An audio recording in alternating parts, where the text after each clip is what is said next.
Carlos? Bakit mo ako dinala dito?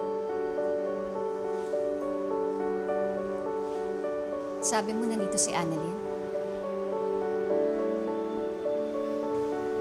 Ay! Nay! Anak! Chang.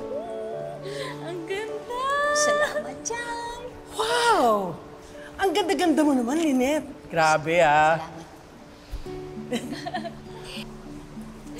Ano yan? Ano yan? Ang ganda, ha? Mahal yan. Benta natin. Set up natin, kunyari. Chang, hiniram ko lang to. Hiniram ko lang to kay Kunyari na Jessie. nakawin. Dok, ba't niyo nga po pala kami pinapunta po dito? Gusto sana kitang kausapin. Pati na rin si Chang. Tungkol po saan? Tungkol sa amin ng nanay mo.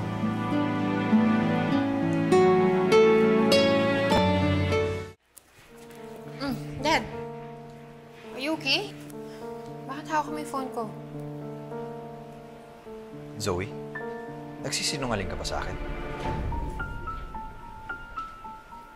Nagsisinungaling?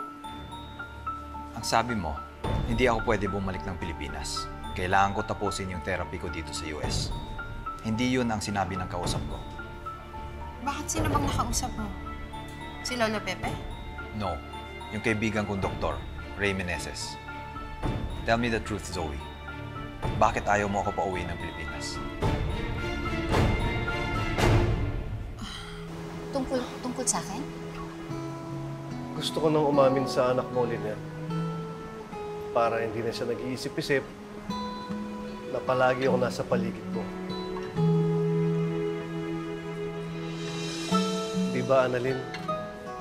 Tinanong mo ako kung gusto ko nanay mo.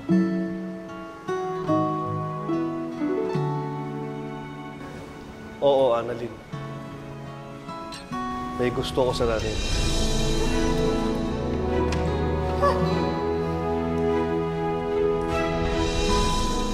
Matagal ko nang gusto ko nanay mo.